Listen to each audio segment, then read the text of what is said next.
Hello everybody, I'm Raphael Perry and it's time for some more Tainted Grail.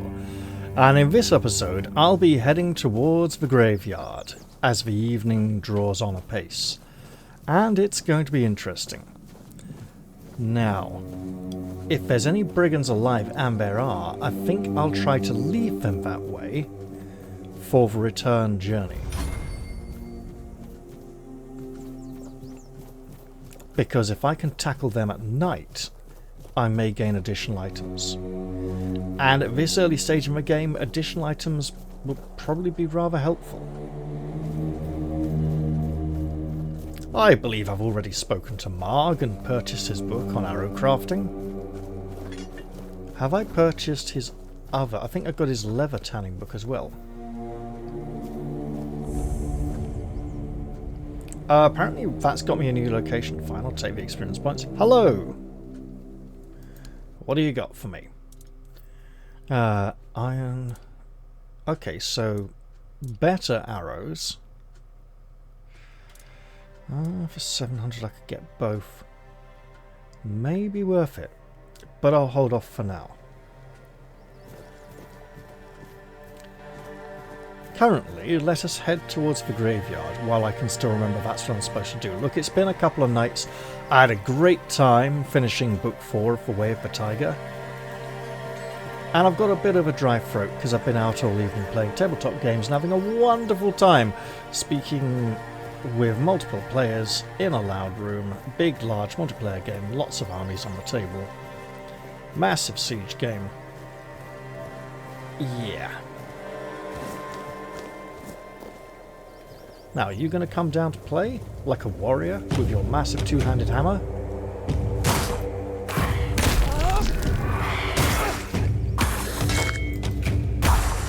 Got him. Okay. Now, we want to be a bit careful in the graveyard. We also want to practice skills we haven't used much yet.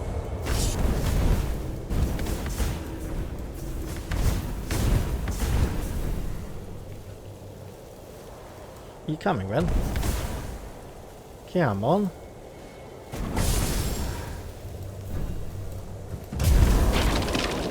Got him. Now, we can't expect to be able to do that very often. So let's have a little more care. Hello, I see you.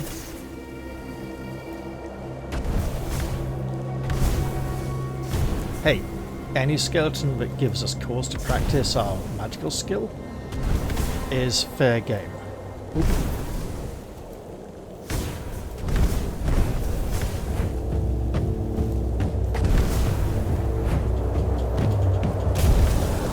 Got him.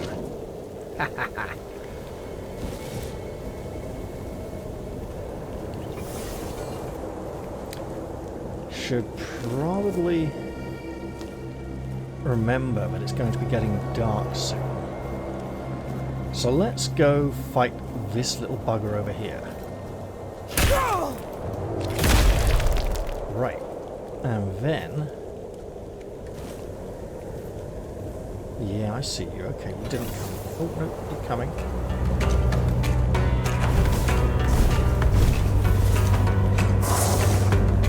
My turn! Body go flying. Now, time. Right, late. There is a door here we can enter, and it's not our objective. But hey, why not, right? We may be able to while away the night in this place. Okay, get our bow out. Head down. There's a zombie! Who's getting shot in the head. There's another one.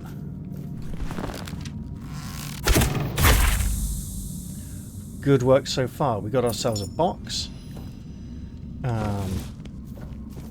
Who? Yeah. Come on.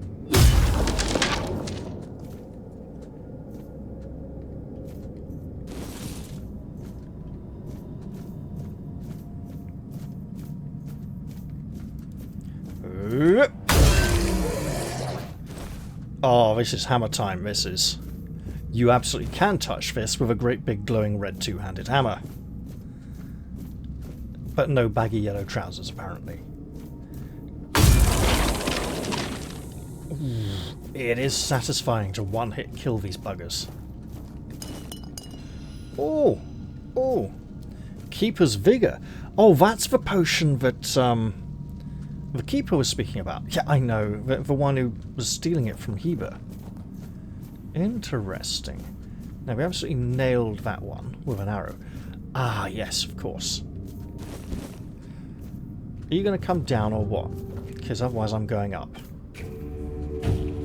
Look, mate. Get whacked.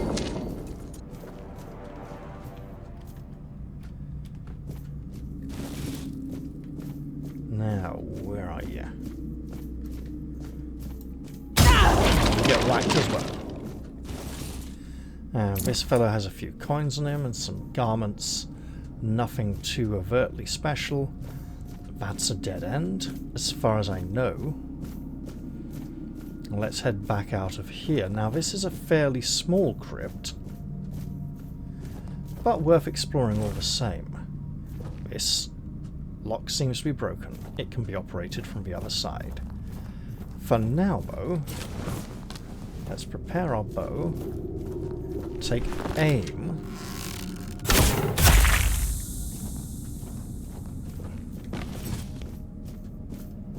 and attempt to gain the attention of the inhabitants of his chamber, which we failed to do, so you get absolutely mullered instead. Excellent stuff. There's something, a blight opal, which inflicts poison. There's some kind of grass growing inside that tomb. Nothing very useful there. And this one is open with a pit. Let's drop down. There's a lot of pillows and bones, or cushions. Someone's been making themselves very comfortable here. Well, no, they haven't. They would have taken the cushions away and made some kind of nest or something somewhere. Okay. We got a basket, which I can take. I think I'll leave it there. A cup, a vase, so there's debris scattered around here, a wine goblet. You know what, that might be a little valuable. We can head in here or around and up to what appears to be the same chamber. There's some bones here encased in the wall as if the stone has grown over them over the years. A barrel with some cloth over it, and a valuable casket with, okay, not very much in. Down there is the chamber we have already seen. Let's put our hammer away so we don't accidentally use it.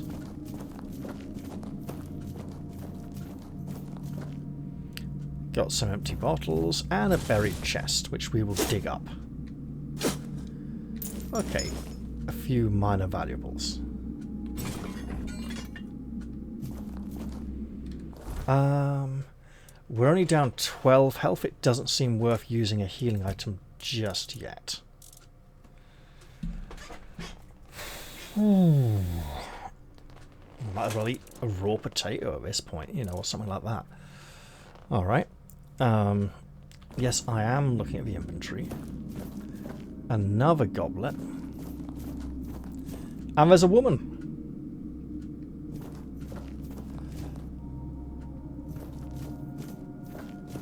A somewhat disturbing looking woman here in this crypt. Greetings, milady.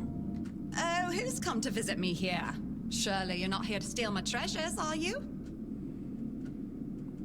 Interesting. Shirley is more of an upper class inflation, but my treasures, are you, was much more lower class.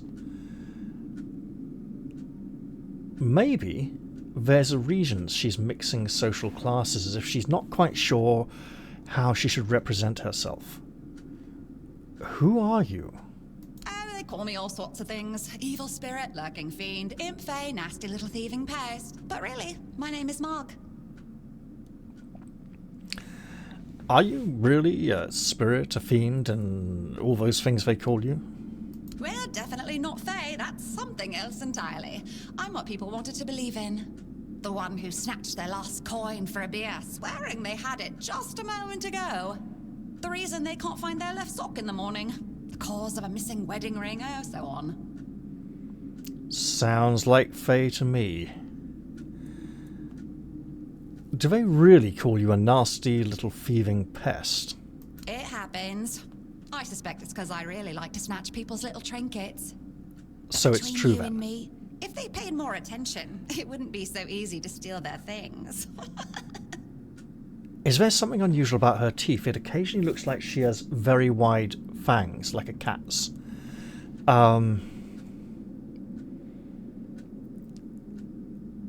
There's a story about a Scottish fairy who looked like a perfectly normal human, except she had an iron tooth in her mouth, which gave her away as being one of the fae. If there is something unusual about her teeth, I would not be surprised. People's treasures? You mean all this stuff? You offend me in my own home. So not nice. So? It's junk to you now, but when you have to head out into the cold and can't find one glove, well, suddenly it becomes very important. And that glove? I've had it for ages.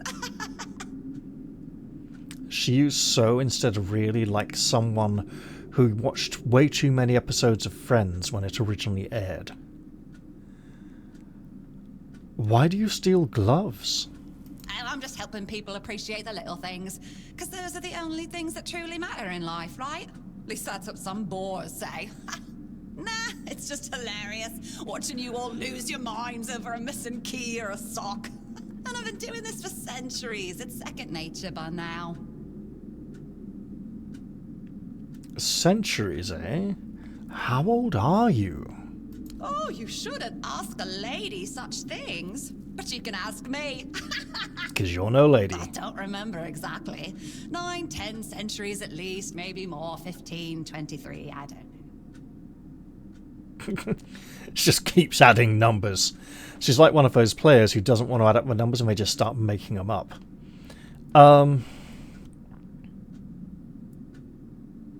This is a bit of a strange place to keep treasures, isn't it?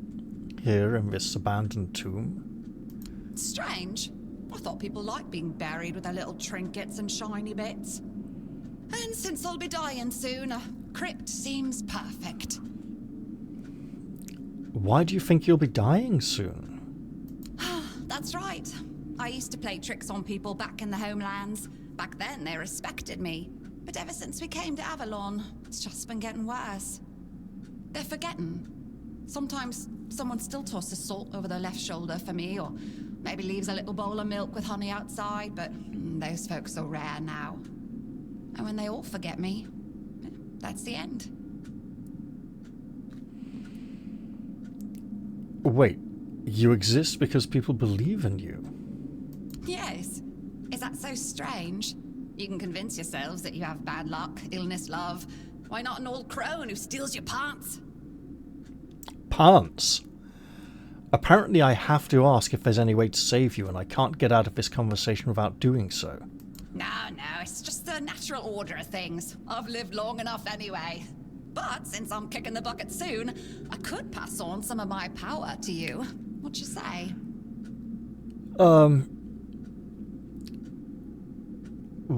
What does this involve? Well, before I give you some of my power, I just want something from you. Something stolen. Nothing big or expensive, just a little trinket. Just sneak into someone's house and swipe the shoes, or grab a wooden mug from the tavern. Will you do that for me? No, I'm not gonna steal for you, no way. All right, you don't have to, but you have to promise you will. No. If you leave without making this promise, I'll die. That's just how it works. I don't believe you. If I come back later and find you dead, lady, well, I think I can live with that. And here, we open the door and head outside. I could go stealing things for her, but the king walks at my side, and I with him. He wants to see the state of this world, this kingdom. I think it would be a rum do for me to go stealing stuff from people. Just because I can, so I'm not going to do that. So now I'm going to head out into the dark night. Maybe kill some brigands on the way back. Probably experience great danger. Let's see how we go.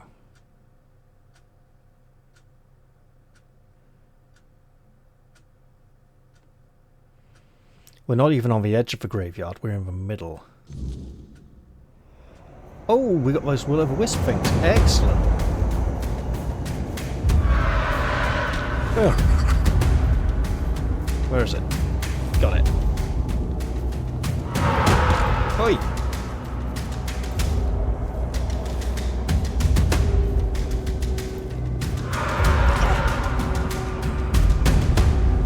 Where'd it go? That's not it.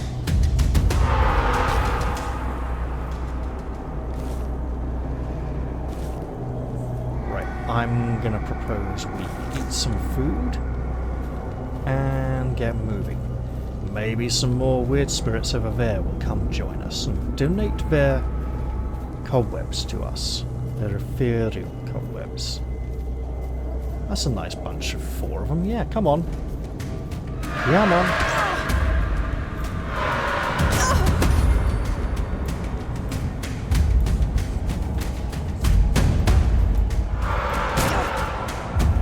You?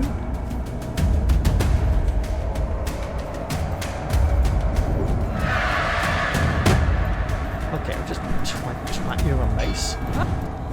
Oh! He's back. Okay. Excellent. Now, where are they all? 1, 2, 3.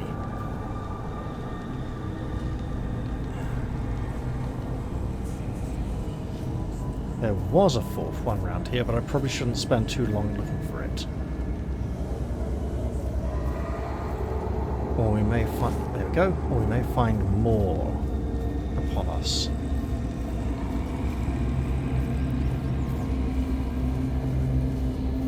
I'm not sure we have a good range against those yet. Perhaps in time. Oh, now. We don't want to get in a fight with Marg. I'm aware of his camp being a bit of a safe haven.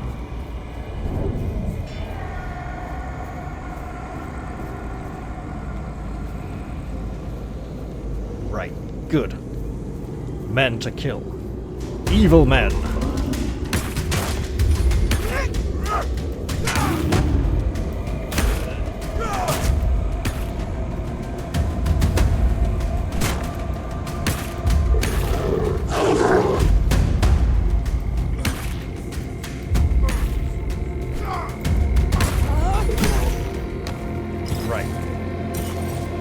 And now we're carrying enough that we need to be a little careful of our pace.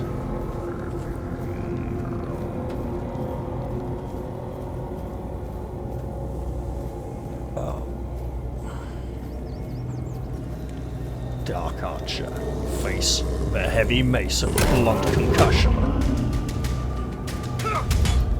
Should just use the two-handed hammer because it ignores blocks. Should I have done that? Just do this instead. Right. We can probably tackle the one at the gate, at the Great Arch, but probably should not face any more. Do we have any unidentified items yet? Not really. Oh, okay. I mean, unexceptional plane. Great. Should probably just stock them up for later. Okay. Although at the moment we can almost claim there's no such thing as bad experience. The only bad experience is one that gets us killed.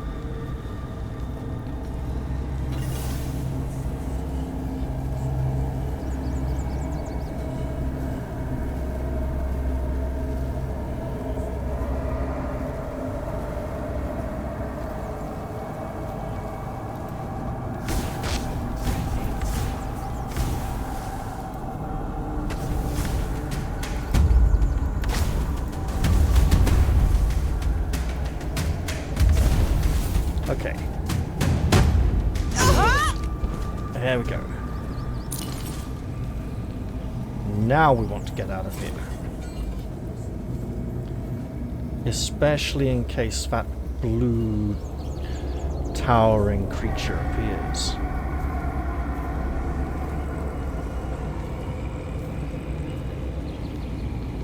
I believe I want to.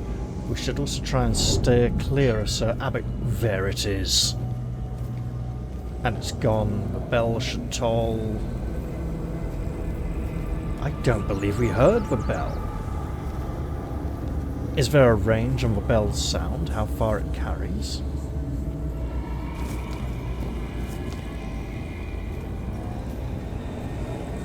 We must press on towards the keep. The hour is late. And we are going to get absolutely mullered if we stay out here too long. Later on, we may be better equipped to survive the weird night, but for now,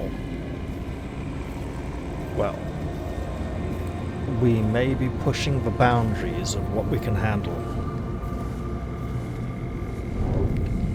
Where? Over there. Beyond the barrier. Now that's the second or third time we've seen him manifest outside the zone. So I believe it depends on where we are standing, not where the enemy appears. So now that we are here, he cannot appear and harass us. But if we are over the line, he can appear over here because it's where we can, you know, he's drawn to our location, not his location, as it were.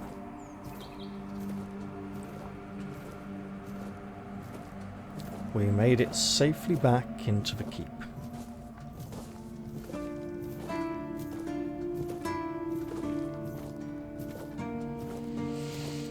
And it would be nice to start crafting slightly better equipment, but we don't have the stats for it yet.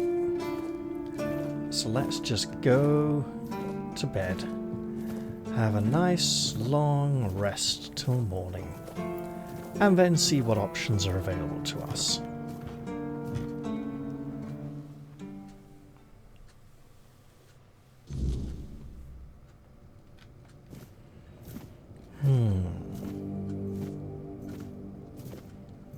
You know, maybe I'll change the objective to track a more current one, so it'll be a little more obvious what I have in mind and what I'm planning. Yes, I had to manually turn off run mode again, because I knew I'd put it back on after resting and going through doors. And the only reason I'm turning it off is that the resting bug where encumbrance modifiers to movement speed are removed after resting still seems to persist. I do hope it gets fixed in a future patch. That being said, the latest patch did some quite nice things, so we will enjoy that. What a nice day. What am I trying to make for Osbrit? Well, for myself. To prove my skill. Drowner's armor, okay. Got it. The whole thing. Eternal War. I'd like to try and get a second point in perception before I go speak to Fergus about this.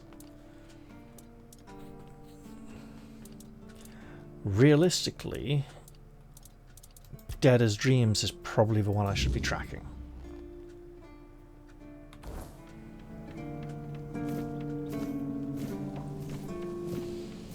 Oh, and are we still... No, I believe we finished repairing the village. That is excellent. Okay, we could try visit the Druidic Shrine over there at some point as well, but this is our current objective.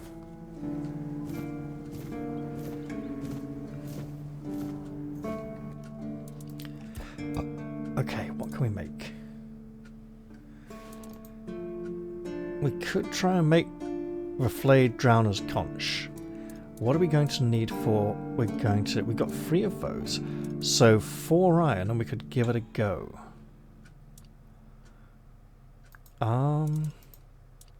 3 and 5 is 8, so we can only really afford to spare 1. Oh, we have so much leather, okay.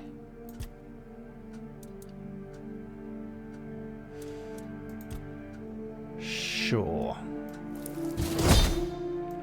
There we go. Made a conch +1. Excellent stuff. Now, needs 10 iron and probably some more drowner's tongues and hearts to make it a bit easier. Right. We should probably make some more arrows soon. And I'm thinking we should stock up on leather and wood. Ah, what a nice day. Exactly. How are we doing for encumbrance per weight? Over. Alright, let's lighten our load first.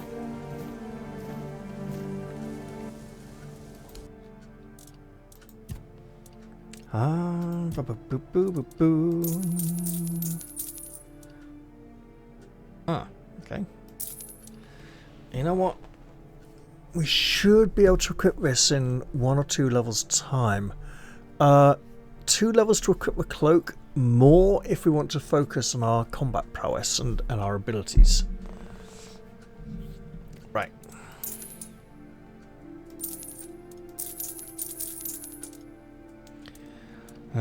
Ooh. Well, that's just worse, so I can ditch that. Okay.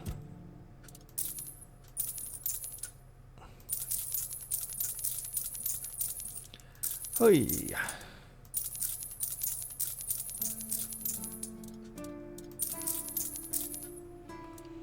There we go.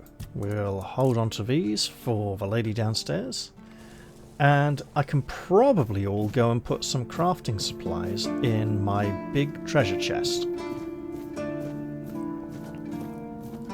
And I take it that's not a very bad idea. At all.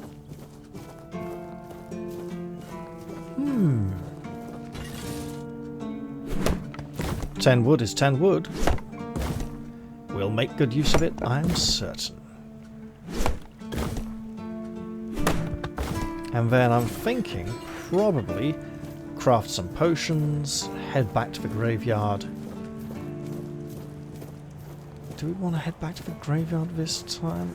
Okay, potion crafting may be a bit limited today. But we can give it a good shot.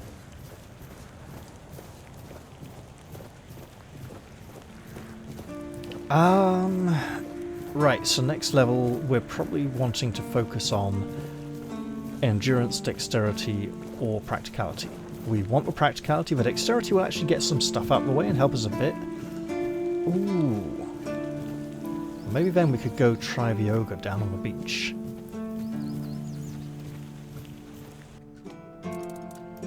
Alright.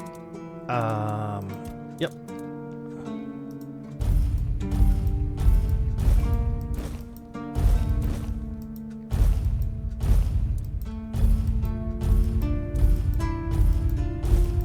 Should probably keep our cooking practice up as well.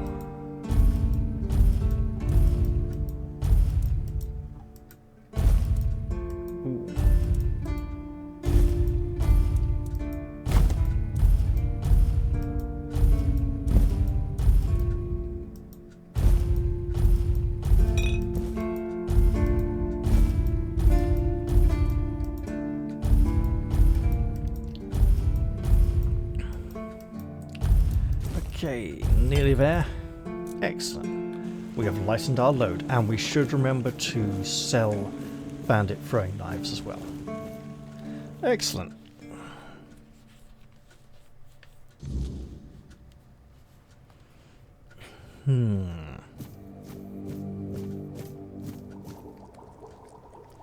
Hello.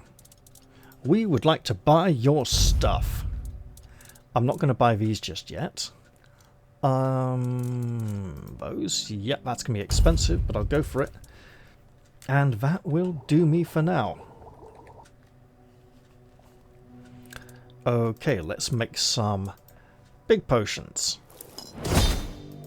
Should probably do these ones last. Some middle-sized potions.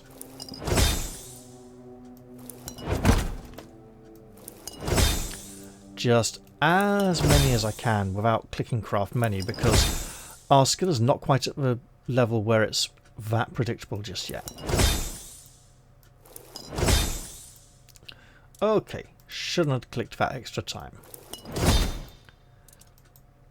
I would like to make some more Fool's Rush, but I'm going to hold off until I've finished making my Drowner armor. Chilling Splash, Burning Splash, Razor Splash. You know what? I could make a lot of Bloodsucker potions, and it would get me a bit of crafting experience, and I should try and train myself to remember to use them. Especially if I'm going to be walloping things with that great big hammer that packs such a hefty punch.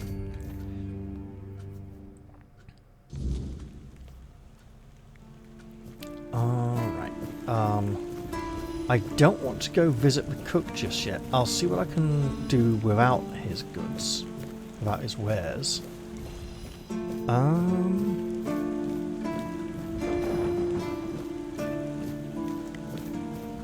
Holding for time, not so bad. Okay, we can probably revisit the crypt fairly safely at this point.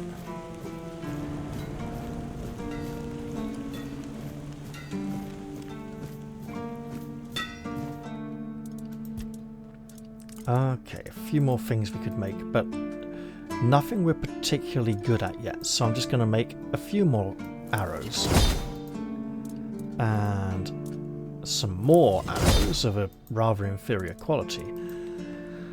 Then I'm going to ask myself, you know what, maybe I should. Let's just go double the quantity to reduce the chance of being really bad.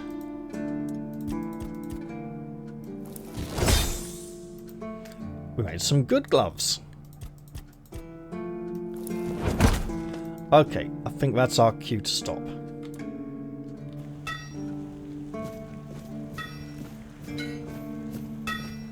Oh. There we go. Let's sell this, because I haven't found a use for them yet. You know what?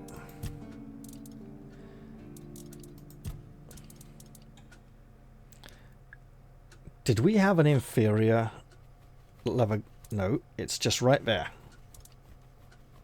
Oh! Free requires free strength, free dexterity, free endurance, but this only requires free dexterity and free endurance. It is better. And it looks different too.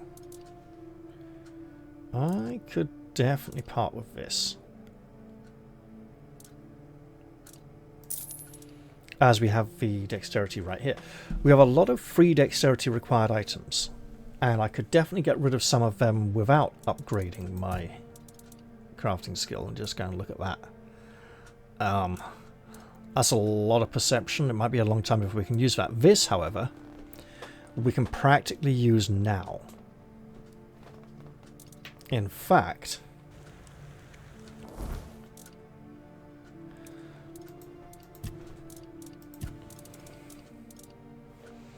23 to 25, 23 to 26, 26 to 28. We put one more point in dexterity, we can probably use that. And then take our sweet time saving up for the strength advance. Oh.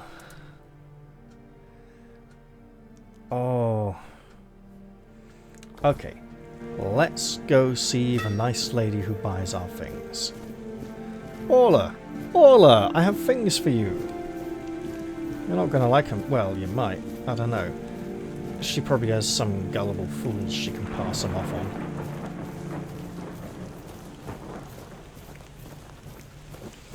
It would be nice at the moment to believe we could go tackle Fingerless Colm. We're very close. I think we would need a lot more potions to be able to do it. I will pass these off. Veritable treasures that I'm sure she can find delighted owners for. We have this equipped already, we don't need a second one. Oh, 2 spirituality is getting tempting. It's going to happen at some point. Right. Let's sell off these non-magical rings. And then head back out into the rain. So the current plan is to go back to the graveyard and attempt to enter the main crypt. We do not intend to complete our exploration of the crypt and try and find the necromancer.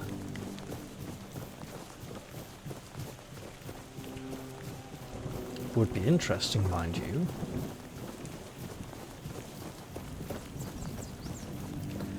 Tempted to introduce us to Abigor at this point, but I'm going to hold off.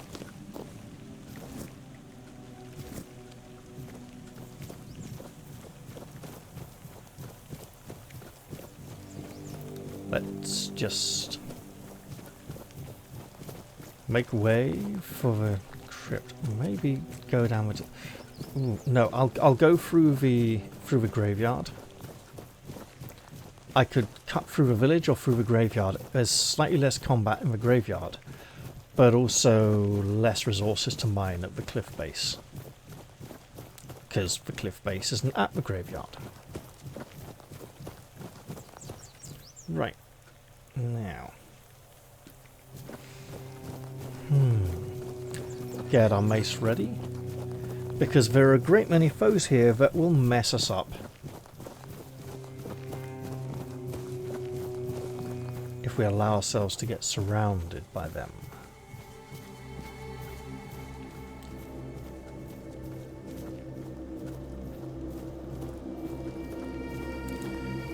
Ah, there's one.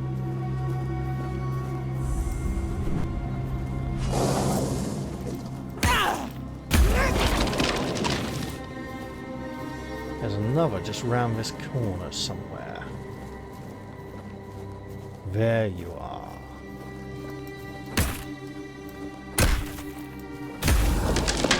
Okay, so a heavy won't really cut off one of those 3. We can't go a light and a heavy. Has to be 3 lights or 2 lights and a heavy, so basically 3 lights. Heavy don't make enough of a difference just yet. Okay, now we're being risky.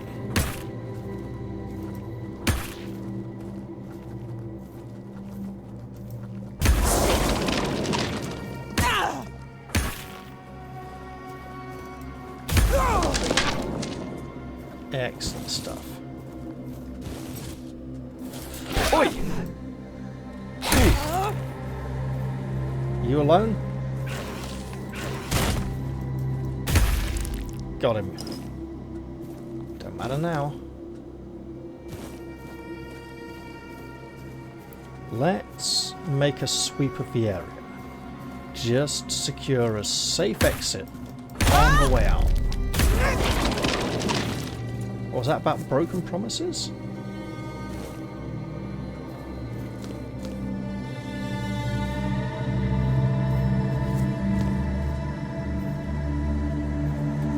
Okay.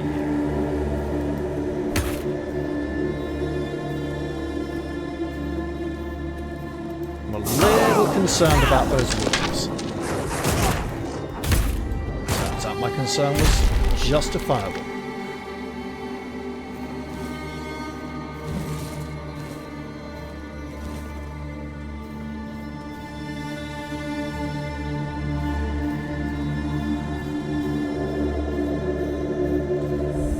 Let us enjoy the contents of this little camp. Culinary Madness with Rumpelt, Part 3. The Struggle for Locality, A Tale in Every Dish, by Rumpelt Finini. Seafood dominates the southern diet, a product of tireless fishermen and the fine craftsmanship of net makers. At the renowned fish market near the village of Sewell's Crypt, I saw their dedication firsthand. During a day on the sturdy boat named Castor, I heard tales of the sea monster, a beast with scales so hard that Ionas, a determined fisherman, shattered harpoons against it until the creature devoured him. This inspired my recipe, Sea Monster. The fishermen also spoke of Muruch, sea maidens said to lure men with their song, dragging them into the abyss. This legend became the theme of my sea dessert. Danger and wonder lie in these waters, reflected in the stories and flavours of the South.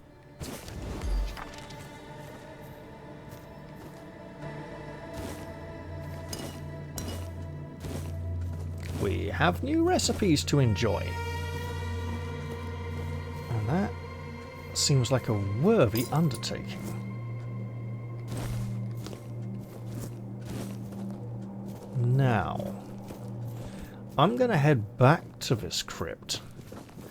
Time. Okay, 12 minutes past 3, so we don't want to be out here too long unless we're going to stay the night.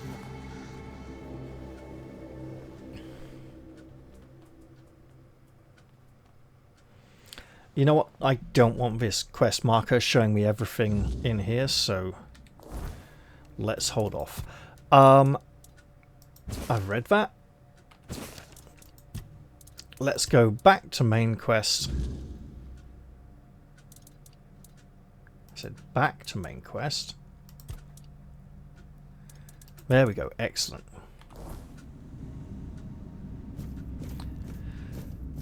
In this tomb, we have a large statue of a knight with a two-handed sword, a crown that very much looks like it belongs to someone in Middle-earth. One of his pauldrons lies at his feet, having tumbled from his shoulder. Plants have grown round him, it looks like roots holding him in place. I feel pretty safe. I do know these statues are not always this safe to approach. But I also know how you tell them apart. If their sword is a darker colour, then they will come to life and attack us. If their sword is the same colour as the rest of the statue, we are safe. Here's a rather decrepit-looking individual seated upon this tomb. Let's speak to him. Who goes there? Are you the one responsible for all that racket? People are trying to rest in peace, damn it. Hey, they attacked me first. Oh, you'll have to forgive them. They're a little disoriented. Waking up in this way is like coming out of a thick fog you've been wandering through for days on end. Dulls the senses, clouds the mind. Terrible for coordination. I can imagine. Who are you? My name's Huardok, and I am the keeper of this place. I look after the dead, or at least, I try to. It used to be much easier where they stayed in one place. Now I need to keep making sure they don't stray too far from the cemetery. But I'm not complaining. A little exercise is good for the body. How long have you lived here? Truth be told, I'm not quite sure. Has it been a long time since the wave came and swallowed the village? It was when people stopped coming here. It's like the sea washed away the memory of this place as well. I don't remember much of what happened afterwards. I must have fallen asleep for a while. You're not dead, are you? Dead, alive, what's the difference? I am here. I always have been, and I always will be, until the day I'm released from my service. Now, Huardok does sound rather like a more cheery Marvin the Paranoid Android. The original Marvin, not the later one. Do you know anything about what's been happening here? I know everything that happens here. If you're looking for some juicy gossip, Becca from the third row south still has no idea where her husband is. They were supposed to be buried together, you see, but he never showed up. The scoundrel. Oh, how tragic. Everyone here thinks he got remarried and chose to rest with his second wife. Not me. I think he probably got eaten.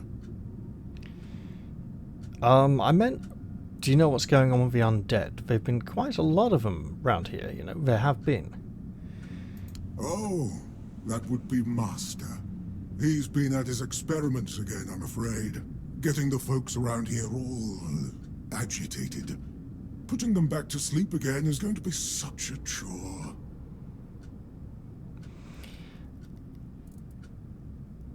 Who is your master?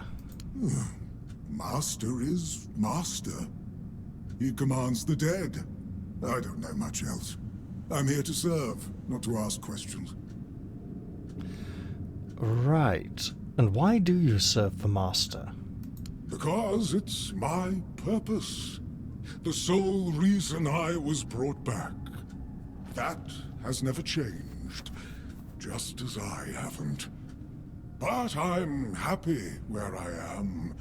The dead need company too, you know. I can imagine. The folks here were forsaken by the living. At least I can make sure they're not lonely.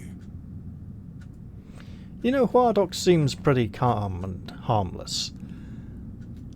Where is your master now? You want me to betray his trust that easily? We barely know each other. I wouldn't tell you even if I could. Alright, and what manner of experiments has the master been conducting? Dunno. Usual. Glowing chalk, candles, and dead bodies. I even saw some new faces recently, but they didn't stay long. New faces as in new corpses, or friends of the master's who visited briefly? We don't know. I'm afraid I need to enter this crypt. Interested in local history, are you? Good, good. The memory of those who came before us should be preserved. I can let you in. There is a small fee of 5 gold coins for the upkeep of the cemetery, of course. It's constant work, as you can clearly see, and my petitions for additional funds seem to have fallen on deaf ears. Very well. Absolutely, this place looks like it could do with some upkeep and maintenance. Bless you, kind stranger. Those old bones are not what they used to be. Here, just take the key. Be careful, though. There's evil dwelling in those crypts. Oh, and I hope I don't need to remind you not to rob any graves. It's terribly rude, and I'd rather not deal with the complaints. Okay, we'll try not to. Now, Huardok has a lovely book here. We're going to let him sit here and enjoy it. If he wants to, he can read it for a while. We'll be able to collect it later on our way out if we wish. It is the book the blacksmith has for sale, and available here for free. Let's ready our mace and unlock this gate. Seems we are going in here after all. There's another one of those statues. The sword is the normal colour. Dear Mr. Skeleton, would you like to complain with me? That's a successful parry that second time, excellent. And possibly the third one too. Although for stamina expenditure I'm not quite so sure. We can't lock this gate again from the inside. I will consume some food and get our hammer ready.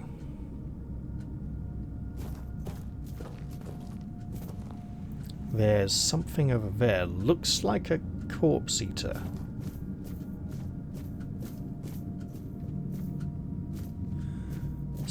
Skeleton!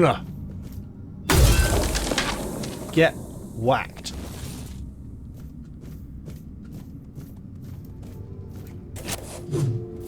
Ooh, wow, okay.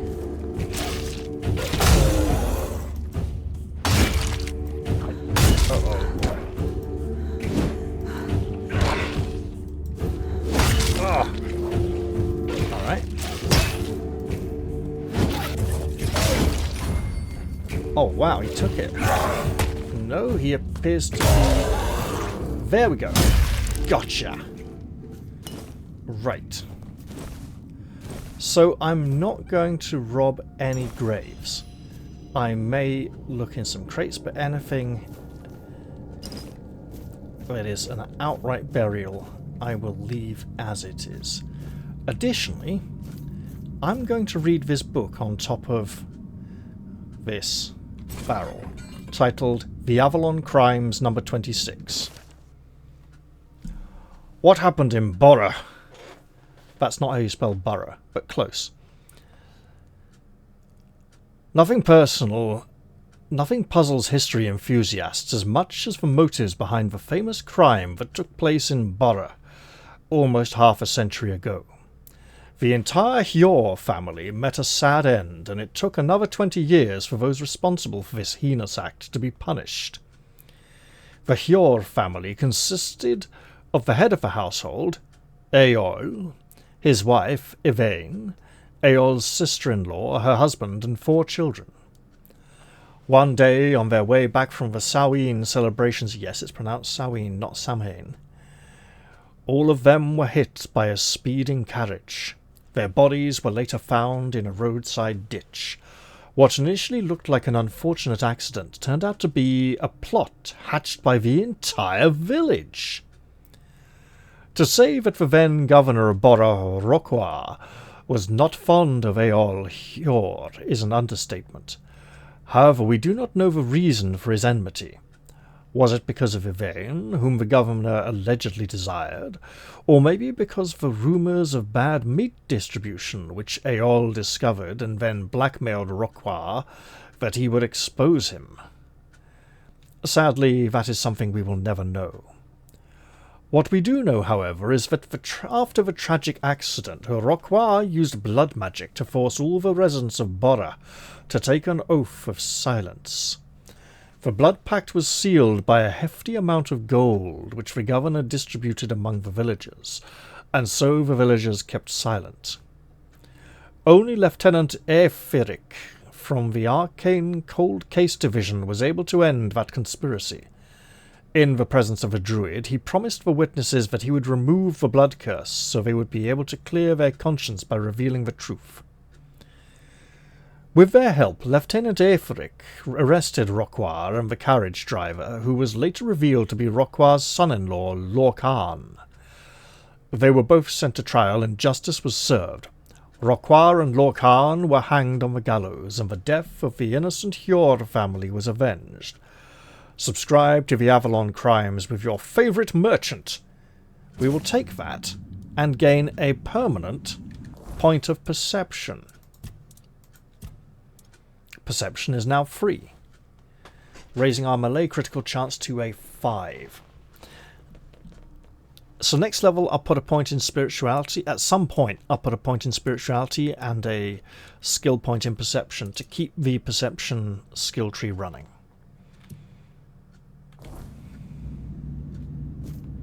What a lovely bonus point to enjoy.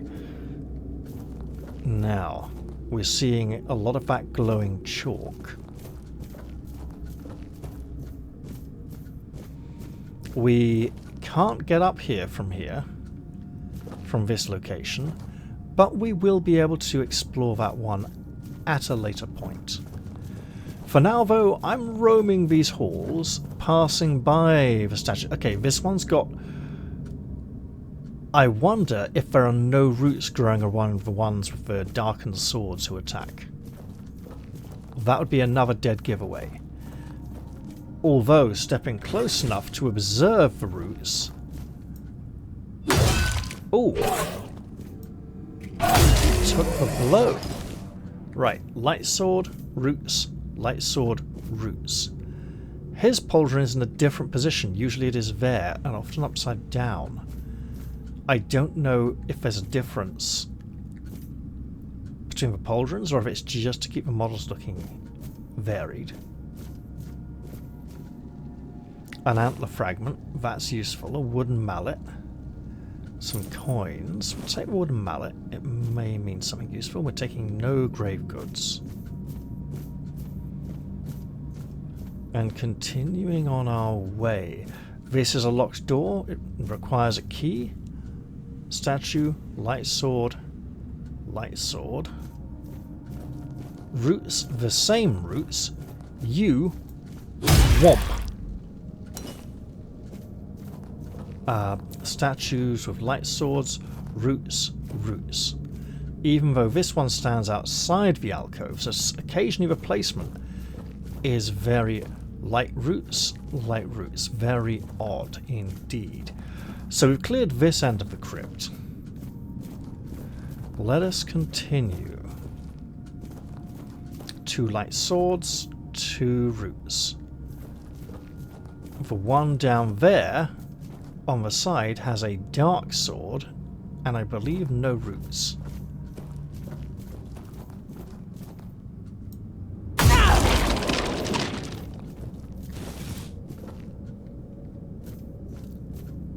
This one, totally fine. This one has the roots.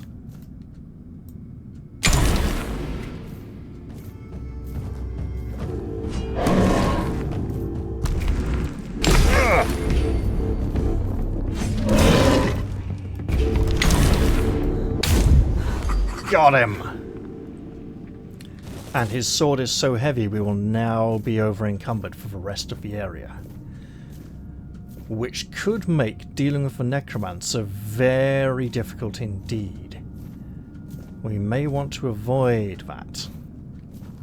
3 skeletons.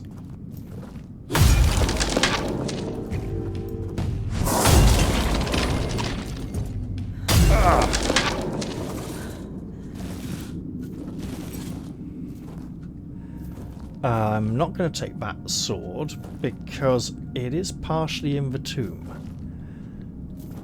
And we were requested to avoid grave robbing. Now, it will be dark outside very soon. We're over encumbered. It would probably be foolish for us to leave. That is a massive acorn. Oh, okay. Ugh.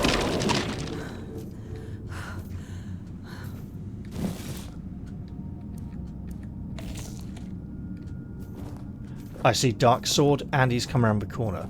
I notice that the Dark Sword Knights who attack also have the thorns. Oh god, wait. Oh! Let's get our shield ready because we can't dodge this one.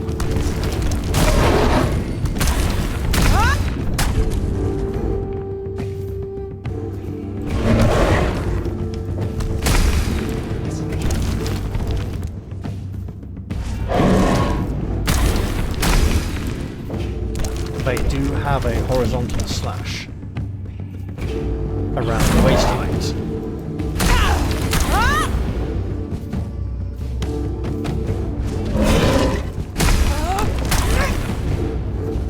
I wonder. I mean, I'm not expecting to set him on fire.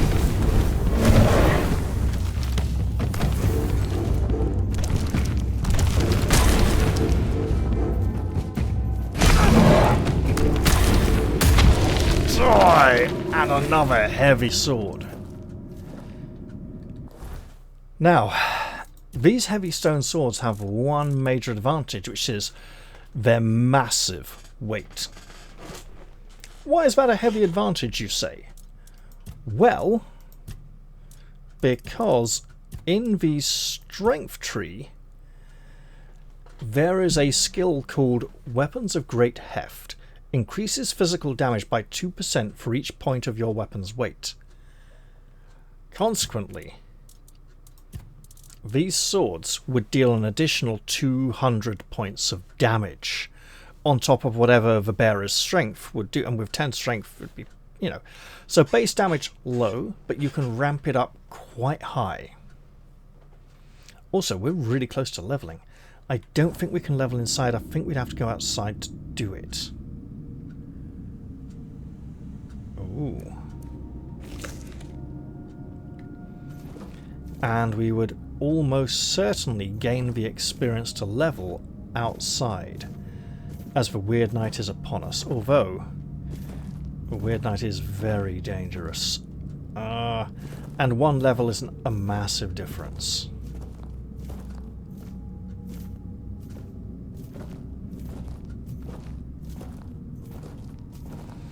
That is the last of the Stone Knights who will attack us in this crypt.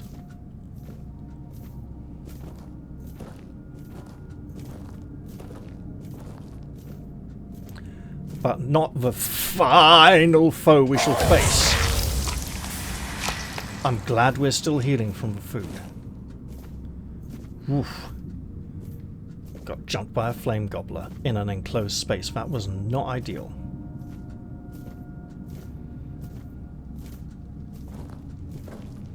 I think there's some metal we can mine just over there. I also think we are in grave danger. Yeah, I was going to say great danger, then realised the pun I could go for there. Is that it? I believe it is.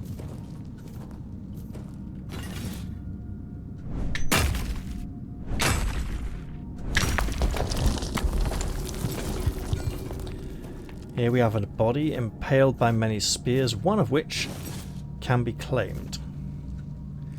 It is a foul, bloated monstrosity, possibly with additional heads growing on its shoulder. Looks very weird, corrupted.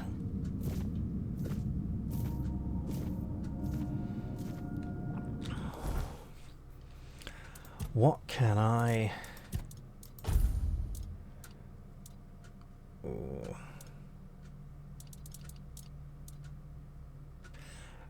Aha.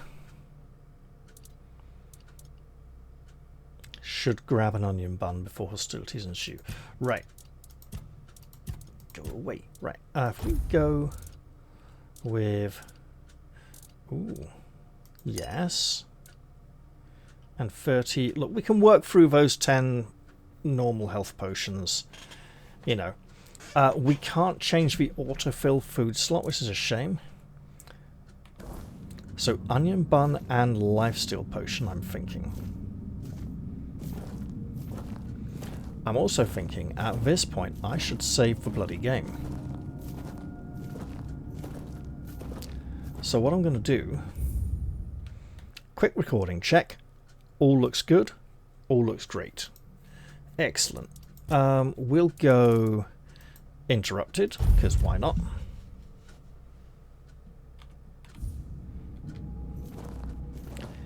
And now let us confront the Necromancer in his lair.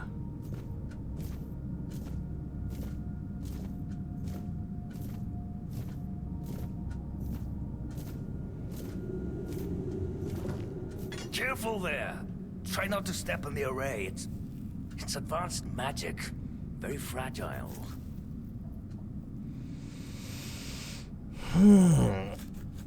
Advanced or not, I need to stop you. I need you to stop doing whatever it is that you're doing here. Stop. Well, what I am doing here is very important.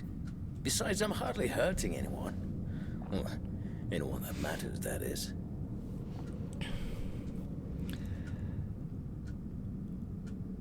You kill people and raise their corpses. That is a gross oversimplification. I am conducting valuable research, and yes, I do get rid of vermin and give their sorry existence some actual meaning.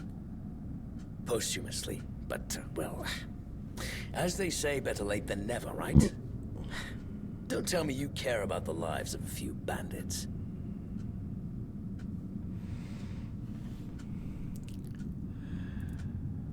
I don't, but I also don't think you should desecrate their corpses. I'm not desecrating anything. It's just flesh. There's nothing sacred about it in the first place. It starts decaying the moment you die. I'm merely prolonging its usefulness. And I've made some tremendous breakthroughs. I know people fear this kind of magic, but it creates so many new possibilities. It could change the meaning of life and death.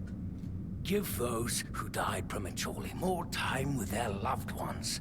We could learn to live without the fear of dying.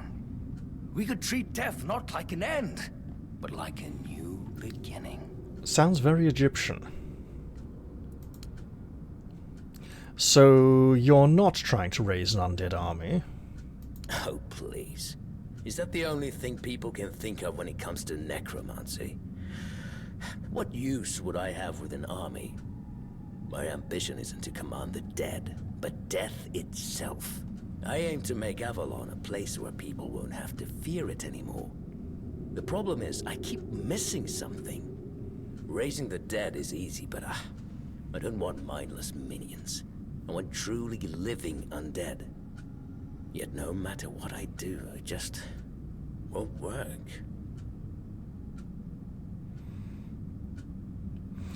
You know, maybe there's a reason for that.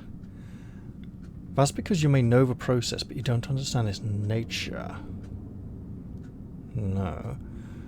What you're missing might just be practical experience. You need to go through it yourself, mate. Look, I'm sorry, I can't let you continue this. I'm going to have to kill you now. Very well. Do you know what I like most about the dead? They don't tire, and they don't feel pain. But you will. About that, you will too. Momentarily, after I've scoffed this onion bun and downed this potion, bloodsucker potion. Let's give it a go.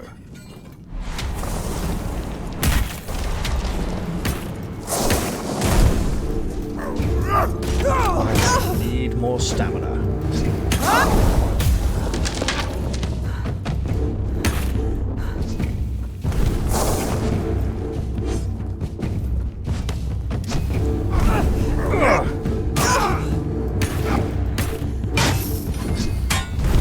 Your undead minion is very mindless, I'm afraid, Necromancer.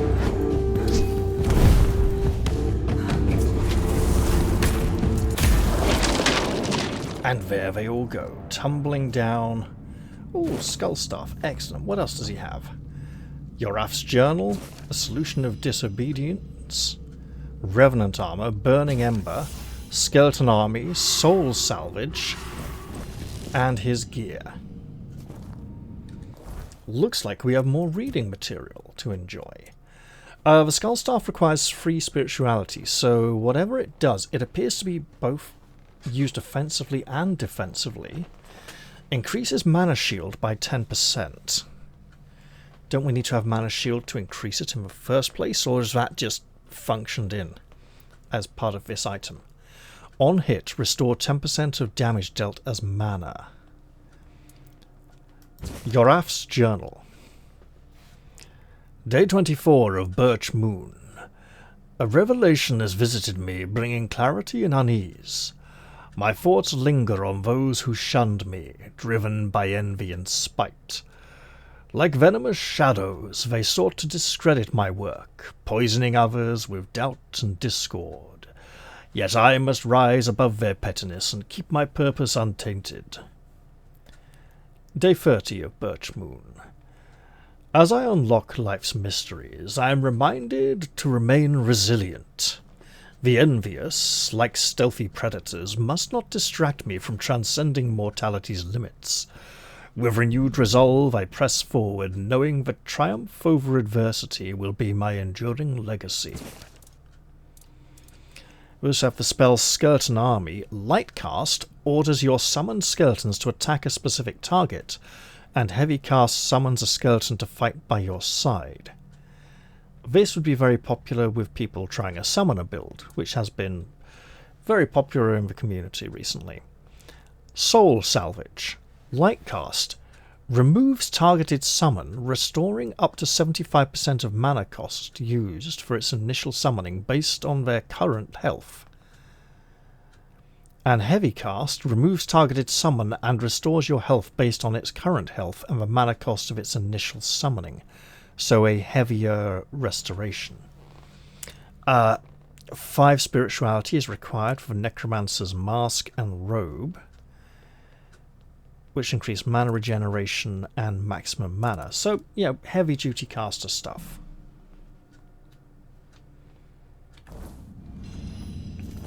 Since that worked out okay for us, let us continue exploring this tomb before we depart. Let's mine out this iron.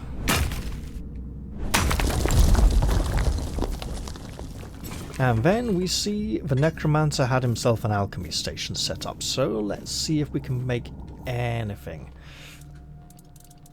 But we'll make another one of these. Okay, try again. There we go. Excellent stuff. Oh, also, there was that other book, wasn't there? A Solution for Disobedience, Revenant Armor by Dower Lufer. The dead are supposed to obey. Supposed to. Yet I've learned through painful experience that some grow rebellious. A whisper of their past selves, a flicker of defiance. It's enough to make any necromancer uneasy. So I sought a solution. If my minions insist on turning against me, why not make their remains my shield? Bone, after all, is sturdy, and with the right bindings it holds enchantments well. Ribs become pauldrons, spines reinforce a cuirass, skulls add an extra layer of protection. Silent, obedient, and most importantly, incapable of rebellion. Binding spells keep the armor from attracting restless spirits. A simple sigil of dominance ensures that no lingering essence remains. Now, when I raise the dead, I do so with confidence, and if one of them turns rogue again, well, I'll simply repurpose them into something more useful. In a way, Lufer could be described as a resourceful individual, hardly the life and soul of a party mind. He's all about recycling and repurposing. Seeing a fresh opportunity for the dearly departed to serve yet again at his side. Encasing him, perhaps. Now, let us attempt to mount the rock face. May take a little bit of practice. And yes, we did clip through the top there. There's also a gap there. A small thing, I know. But because the player's head goes through it, literally as they leap up. And while this game now has like, what, something like 20, maybe 30 mods, I don't think there's any that change the player's height yet. You know what? While we're in here, it is dark, and I'm not sure if the torch has durability, but let's light our way.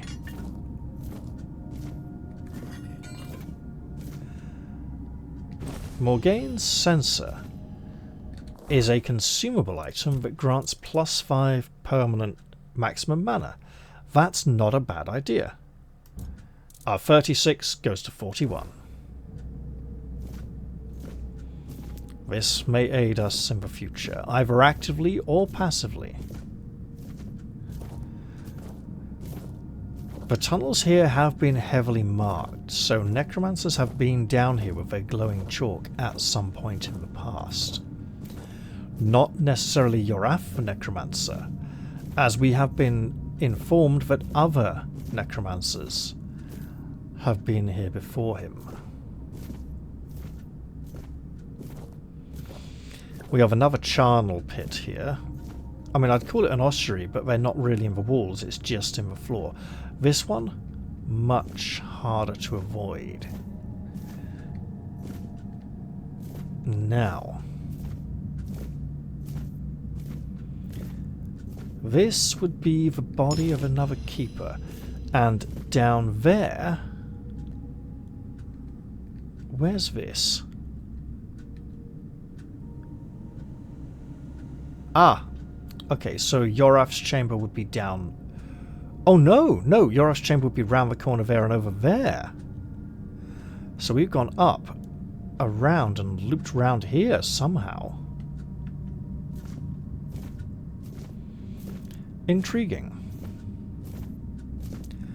What else can we find in this relatively secret passage that may serve us well in the world without these walls? The world beyond, as it were.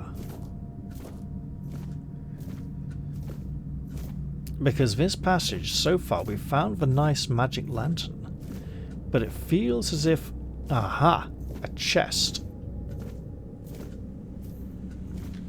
And this chamber down there is where the dead woman was and where the corpse eater was hiding. Oh! A practical guide to profitable armour. That may be patterns we already know.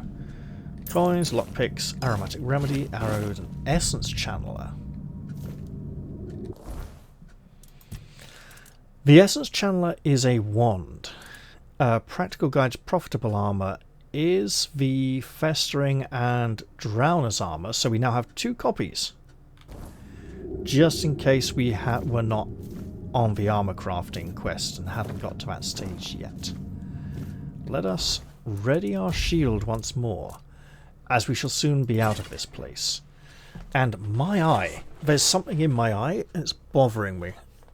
I mean, the fact that it's pushing 3 in the morning means I probably ought to stop soon, but hey, we're here now and it's working out okay. Might as well finish up before we go.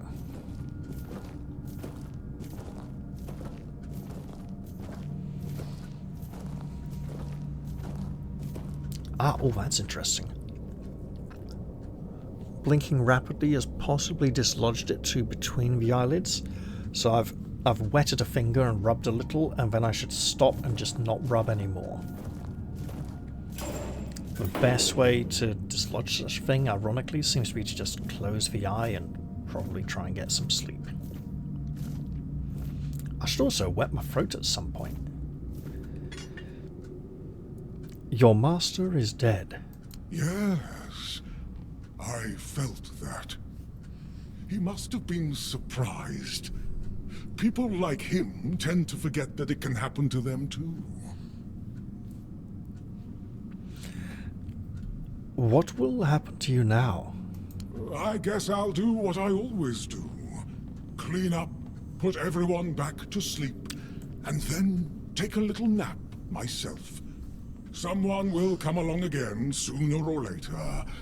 We can't have them seeing such a mess, can we? I see. What do you mean by what you always do? Well, this master wasn't the first one. I'm sure he won't be the last. This place is very popular with their kind for some reason. And they always leave it in such a state. It's not like it would hurt them to pick up a few bones and put them back in place. I see. I suppose this is farewell then. It seems so. But before you go, I have a small favor to ask.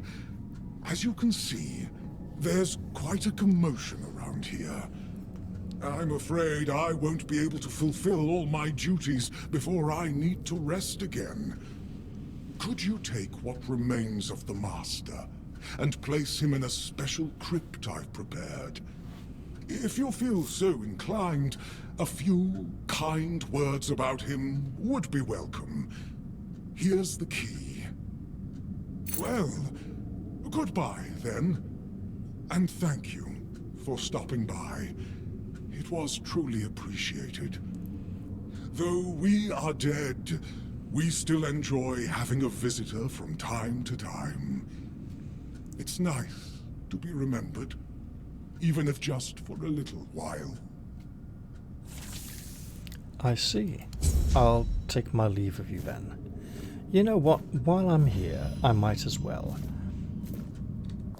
We have a key and a new spell called Abartach's Calling.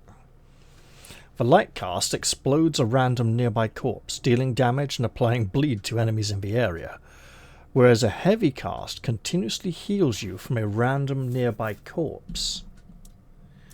Now, that would synergize with... Is it this one?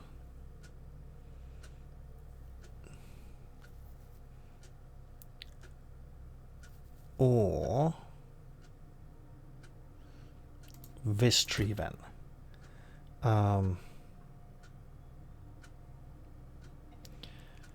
You regenerate 2% of maximum mana per second from each dead body nearby. When an enemy dies near you, they leave their mana essence, which can be collected to restore 30 mana. Receiving it, so it's not quite... I mean, it would synergize, right? I could have sworn there was one in there for... health as well.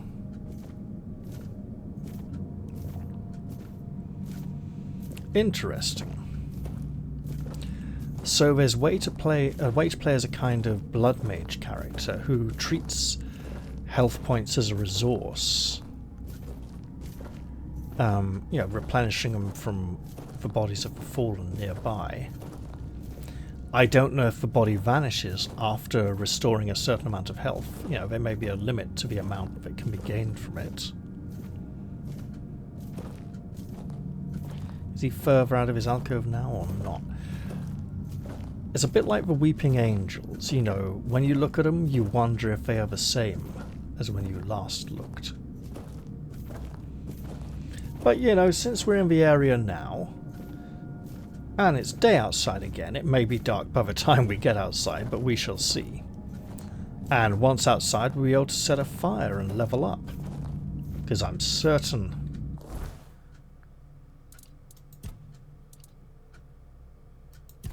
Oh, no, we haven't. We're just really close. Okay.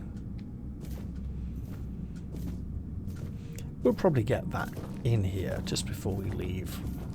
If we go bury the necromancer. Oh, some sage. We'll pick that up. We can make a restorative potion to restore health rather than draining it all away with all this dour, dull, necromantic.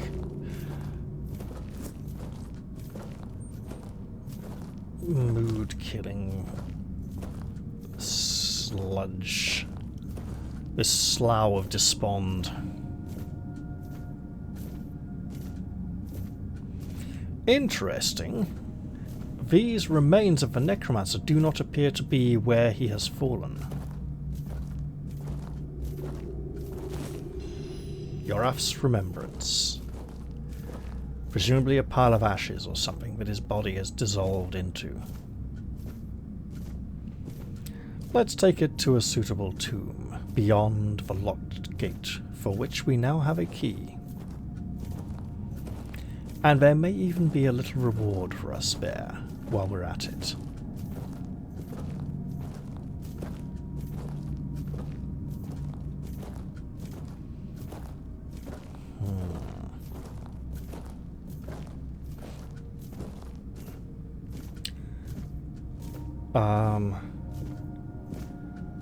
Oh, you know what?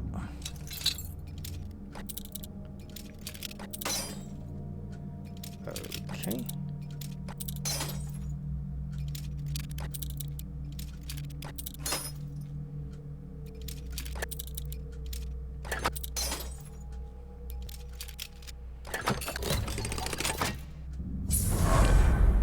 Ooh. Materia Medica, Volume 7. Plants perilous to... probably poisonous stuff. Plants perilous to the mind and body. Belladonna and Demon's Bloom. By Sidonius Geron. Oh, he was the one from Royal Court, wasn't he? Legends whisper of a demoness with raven hair and black eyes whose gaze killed instantly. Sir Gawain, warned of fearful villagers, polished his shield to a mirror's gleam. Warned by fearful villagers, okay. When the demoness sought to strike him down, she saw her own reflection and fell dead. Bit of a different take on Perseus and Medusa. Where her body lay, dead bushes sprouted, their berries as dark and shining as her cursed eyes. Belladonna, or deadly nightshade, is a small bush with oval, purple-tinged leaves and gold-hued flowers. Its glossy black berries are fatally sweet. A dozen can kill an adult. A mere 3 will end a child. Consuming belladonna brings sweating, shallow breaths, and dilated eyes before hallucinations drag the victim into waking nightmares. Some say the plant's poison pulls the soul into eternal damnation. In small doses, belladonna eases coughs, but even this aid seems to mock the living, and should certainly be used sparingly so as to avoid the rather more serious consequences of excessive use. You know what? We're so overburdened, night might even fall, and the sun may rise during our return journey to the keep. It's these 2 great big heavy stone swords, and I want to keep one in the chest just so that I can see how it'll look if I get up to 10 strength at some point.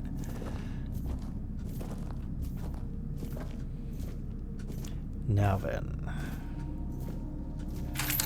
the gate is open. Now, we're not sure what kind of description we might make for Yorath the Necromancer. It may serve to study the inscriptions of others. Slorderg, the first of many. There's a painting. And a book we cannot read. Let's continue to explore this little branch of the crypt.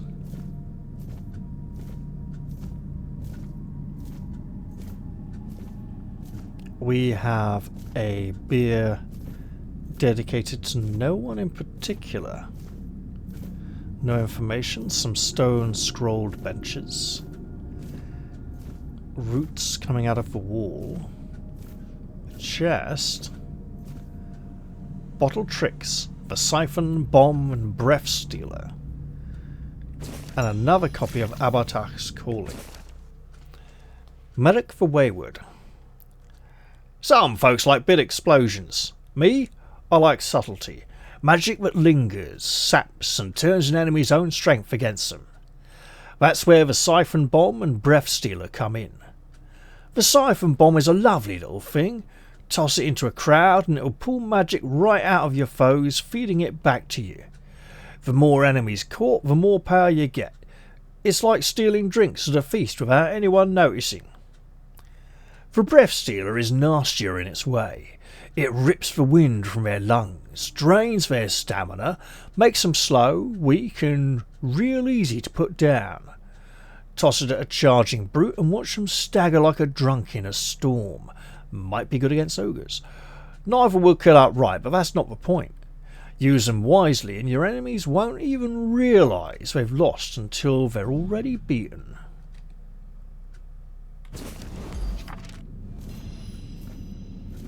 And we have crafting recipes for the breath stealer and the siphon bomb. Intriguing. This tomb appears to bear no designation. We got a nice offering of flowers here. And a chest containing items we can leave out of respect. We should probably do that a little more in here. Septos. He wished to raise his beloved, but chose to join her instead. May they both rest in peace. Empty oh no. Lover's Tether. I'm not going to take it.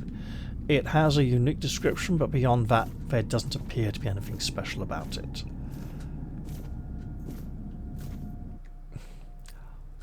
Goffred. No army stays loyal to a tyrant. May they all know peace at last. Here is a statue of a warrior raising a two-handed sword, his head lowered. Oh, looking in this direction, actually. So the sword is raised in defense by the look of it. A broken staff. And just an empty case. It would seem previous necromancers have already pillaged some of these tombs for their own nefarious reasons. Airtheon. His music alone would have made him immortal. Nothing else. Everything else was unnecessary. There's a nice painting of a castle behind a forest. We have a lute. And the same. It's not a painting, it's a blooming tapestry. More roots growing down. And here, a blank tablet on which we can inscribe something. Also, coins, mana potion, the waning ward. The waning ward is a shield. We have read these. Less damage than our current shield, but our current shield is +2. Less block. Each blocked hit increases the shield's block by 5% up to 100. The effect resets after 15 seconds of not blocking any damage. Interesting. In early access, it was each blocked hit increases the shield's block by 10% up to 100. 5% is clearly slower. They obviously decided this item was powerful enough already. You would need to keep blocking, but you'd likely be throwing a block at least once every 15 seconds in a fight anyway, so it could get extremely potent, especially if it got up to 100. So, useful in long fights. Waning would indicate a slow reduction in power rather than increase in power. The waning is obviously after the 15 seconds, but it doesn't reduce, it just goes. So the name is a little bit odd, but that is a good shield. If we can get a 5th point of strength, it's probably worth using. In fact, possibly worth using even before that. We have placed the ashes and gained experience points, and now we inscribe something. We could leave it empty. Despite his methods, his heart was in the right place. Rest in peace. Doesn't seem quite right somehow. He picked a bone with the wrong person. It was a grave mistake. He was a fool and a maniac. Thank the gods he's dead now. You're all welcome. And we can even read it. We didn't even put his name. Oh, that is brutal. So we got a nice magic shield out of this. And we're now back at the tomb of Slordirg I. I think we've finished our business here in the crypt. Let's head out and go back home to the Horns of the South. And let's pray we make it back there safely.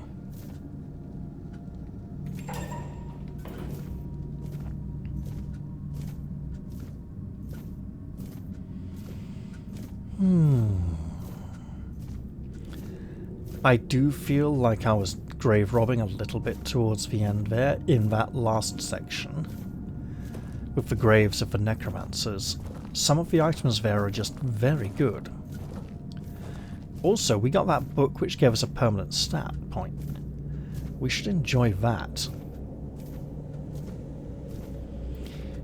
Huardok is not sitting on his perch.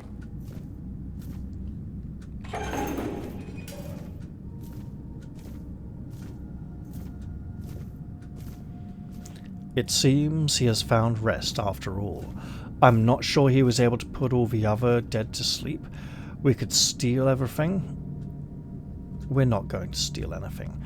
We could take it back to Morgue afterwards, but no, we'll just read the adventures of the Swan Knight instead. 77.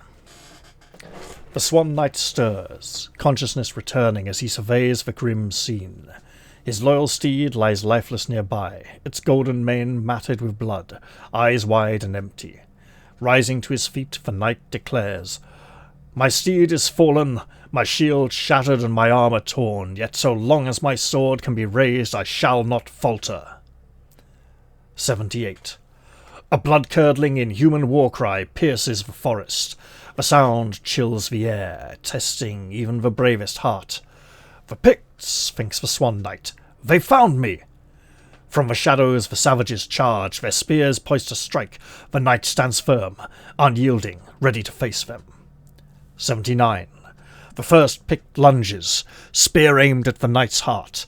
He deflects the blow with his blade, then strikes true, felling his foe instantly. The second he impales through chest and lung, the blade emerging crimson from the savage's back. The third hides behind a wooden shield, but a mighty swing shatters it and splits the warrior's skull, ending the skirmish in a shower of splinter and blood. You'd think this is all about big damage here, but actually it's about standing firm, unyielding. We have crafting recipes for an entire suit of knightly armour. It has high requirements that we will not meet just yet, but I'm going to want to start crafting it soon and growing into it over time. For now, let's head outside and prepare to fight our way out of the graveyard, as the dead have no doubt risen again in our absence. It would be very nice if they have not, by the way. If they would remember their resting state.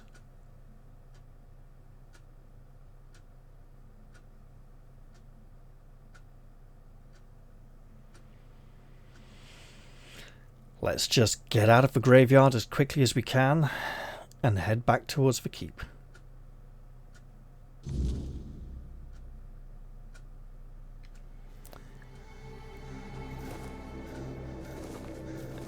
The dead remain fallen. That's great. Long may it stay that way. I don't know if the Grindylow outside will have returned yet.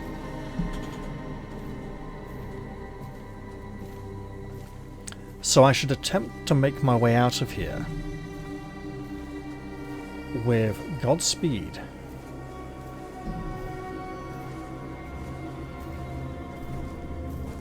You know what? I think I put the Traveler's Gear that increases my movement speed when not in combat in my stash in the keep, so I can't utilise that here. I'm not going to bother checking because it'd be a bit of tacky gamesmanship. Time-wise, we may make it to the keep before nightfall. And we have one of the 3 deer's antler fragments required for that shrine. You never know, at some point we may get the other 2.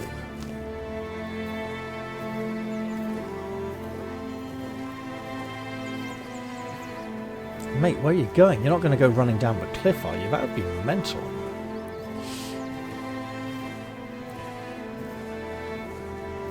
Might as well pick a few more daffodils while I'm here.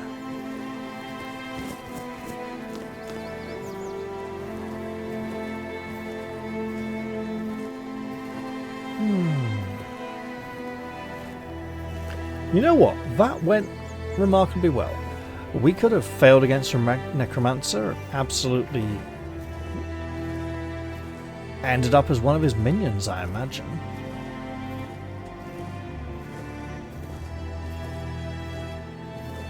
That sounds pretty unpleasant, and I'm not sure I would like that. Definitely wouldn't like that to be our fate. Then again, actually, there's an interesting point with necromancy. Many proponents of necromancy always argue, oh, it's just a leftover body, no one's using it anymore. You know, it's not as if they feel anything. How do they know? How do they know that the life they have granted to the body. Right, so there's multiple ways you can look at this, right? You can think of it as kinetic energy, right? As literal sort of telekinesis, the power of the necromancer's will supporting the body as a puppet, right? If the undead has some kind of autonomy, the necromancer might not need to constantly control every single action the puppet does, especially if there are many of them. However, that's a very physical way of looking at it. You know, invisible strands of power hold the body suspended, and I don't mean like puppet strings, but rather more like bandages wrapped around it, supporting and caressing and guiding it and pushing it to move, right? However, you could also suggest that maybe the thing that gives life to the corpse is the soul, the spirit that once remained within it, that you have called forth from the afterlife and trapped in this dead body. And the person can't live. The body isn't alive enough for them to live, but there's enough of the person there to fulfill your every command. And they are trapped, a witness to the atrocities they are committing, unable to prevent themselves from doing so. It is absolutely horrific. And if it's not the soul of the departed, it could be another spirit, just any dead soul that you could reach, but you've just bound into this corpse, right? There's no right or wrong answer here. It's just interesting that so many people all take the same rather literal, physical approach mentally and don't consider other opportunities or alternatives, such as the one I have presented here. Which is a shame, because it could make for interesting storytelling and imaginative concepts and things that could be explored and investigated. I've always enjoyed the idea in some of my games that certain beings and creatures are so spiritual and pure their bodies cannot be raised to the dead, or are just so resistant to magic that necromancy cannot infuse their body and cause it to rise.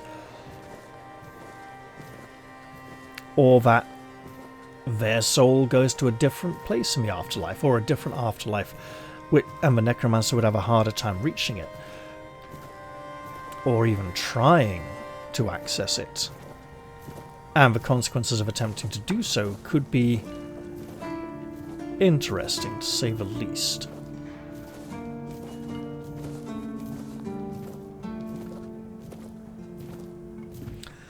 Ola! I come bearing many, many items.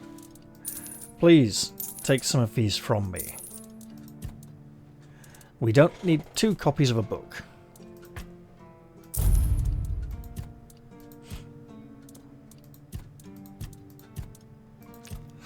Oh, what's this? Inflicts poison. It's a weapon relic. Interesting. And we now have 2 soul stones. Let's lighten our load somewhat.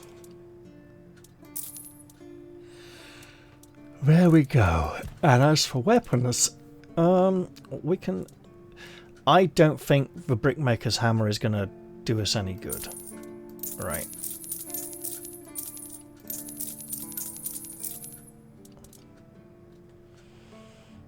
Okay. So I think we're going to walk across here to the fire. No, we'll do it on this side. I have a better idea. I was going to go to the fire, level up, go to Osbrit, sell off some more weapons and armor, the keeper's gear, keep 1 heavy stone 200 sword, go put it in the stash, then go see the quartermaster. However, what I'm going to do instead is go see the quartermaster, go to the stash, drop off a heavy 2-handed sword, go to Osbrit, sell stuff, then level up. Because why not? Why not indeed? may get... I don't think we'll get another tangible physical weapon reward like the two-handed axe that we got for clearing out the hospital, the tunnels and caverns below in that dungeon-like area, and defeating the Croakmore. But we should get a hefty amount of experience and maybe a bit of his gratitude.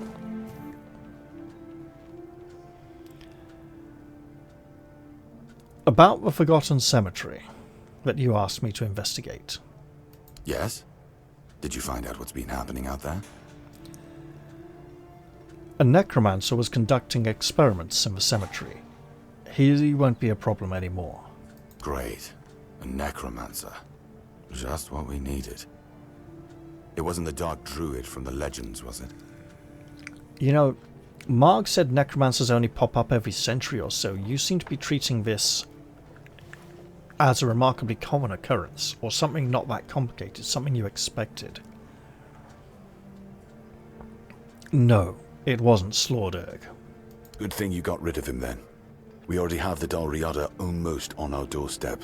We don't need an army of the undead to boot. You did well. Maybe it's not so bad having you here. I have a tag from another Fallen Keeper. Our quest is completed. We got a nice amount of experience points. It didn't push us over the level. We'd already done that from burying the Necromancer. Ironic that he should spend so long unearthing the dead, and we lay him to rest. Alright, let's put one of these in there. Oh! 6 spirituality is a lot. 3 spirituality will be a long time.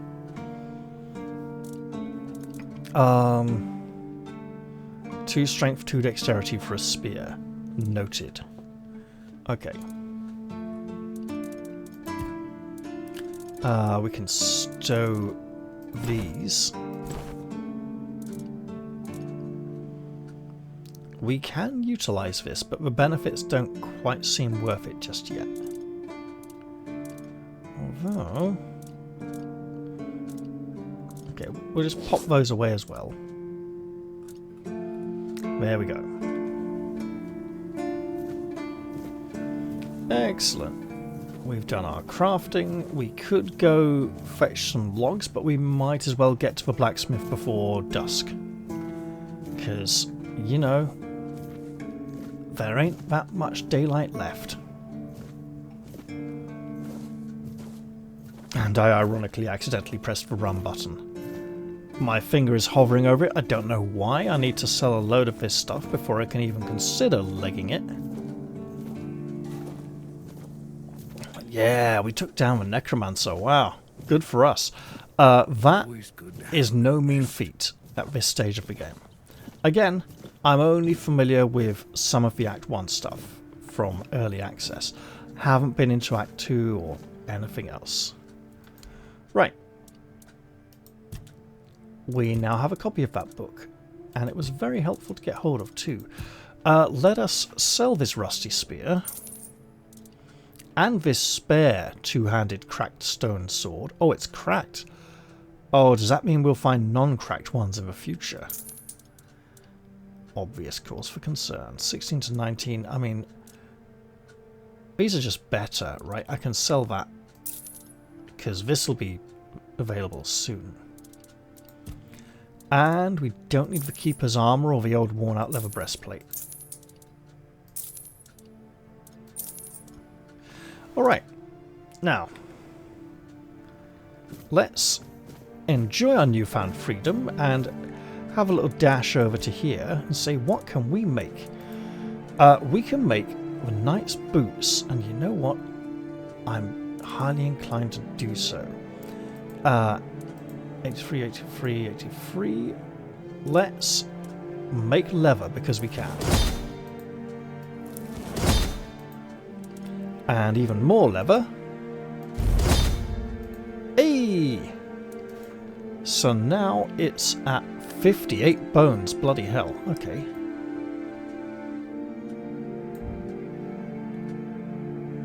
And the leather. And the metal... Ooh, that's a good chance of +2. I could make that even better with a bit more leather.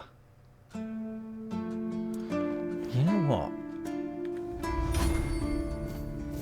Osbert usually has 20 leather for sale.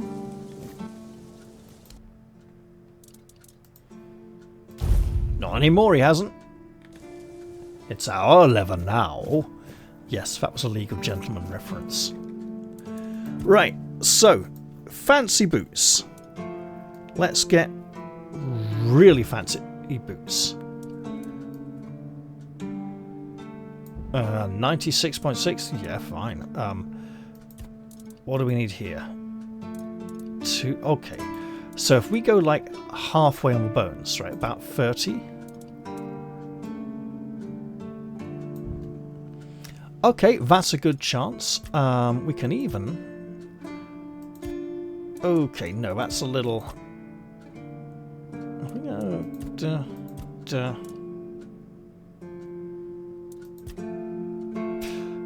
We can go with this, right? This is reasonable. This is very reasonable. Hey! Excellent boots. Requires 5 endurance and 6 strength. 6 strength is an awfully large amount of strength for us to get, but we'll get there eventually. So now we have a nice pair of boots available to us, which will definitely help keep us in the heavy armor category. We can go from 4 armor to 4.2, which isn't much, but if I can push that up to a 5 strength, which I could actually do this level, that's probably more like a 5.1, right? And if we can keep working on this, we can get that up to 6 strength. That'll give us 7 points of stamina. Excellent. That would help us to stand firm with steadfast resolve like the knight in the story. How are we doing here? What do we got? Okay. Adventures of the Swanlight, sure. Mark all is seen. And we have a level. Yes, we will go enjoy that. It would be very nice to put that level directly into utilizing our new equipment.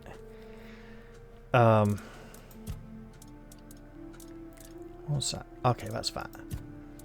Let us sell these and never look at them again. This, I think we need another point of endurance before this can begin to replace our Rusty Knight's breastplate, which is a shame because it looks like a nice piece of equipment. 10 maximum stamina on that if we can get the 5 extra points of endurance required to use it correctly. For now, though, I did say I would do this, and I don't want to leave it so long that I forget. So, we'll put a point in spirituality, which gives us a little mana regeneration spell power. Not enough to have a significant effect on our spell casting. However, and I know we're putting this into perception, what we could do is every time we put points into spirituality, we could put them in mana battery and then invigorating energy. So mana battery would give us extra magic points, and invigorating energy would add 10% of that to your max mana, but this can be taken twice, so that could be 20%, right? At which point we have to ask, like 10% of 47, right, is going to be basically 5. We could double that for 10, or we could blatantly just go like, 5% maximum health from endurance, or all the way down here, 5% maximum health from practicality. What we're going to do now, though, is just pop this in critical cascade to increase our chances of critical hits as a fight develops. We will be taking respite and cruelty as well, but probably only after some endurance and practicality and maybe a bit of dexterity and strength. Apparently, game's pushing us to get a lot of that.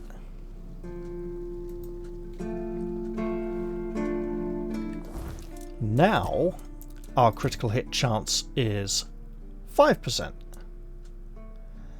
but we have the critical cascade, so it'll build up over time. Excellent. Well, with that, I think I'm going to end the episode here before I go on for so long that certain viewers who don't like longer videos will give up watching. In fact, that's probably happened already. But hey, I'll end the episode here. I hope you've all enjoyed this one, and I'll look forward to seeing you all in the very next one. I'll say goodbye for now, though, and cheerio, everyone. See you all soon.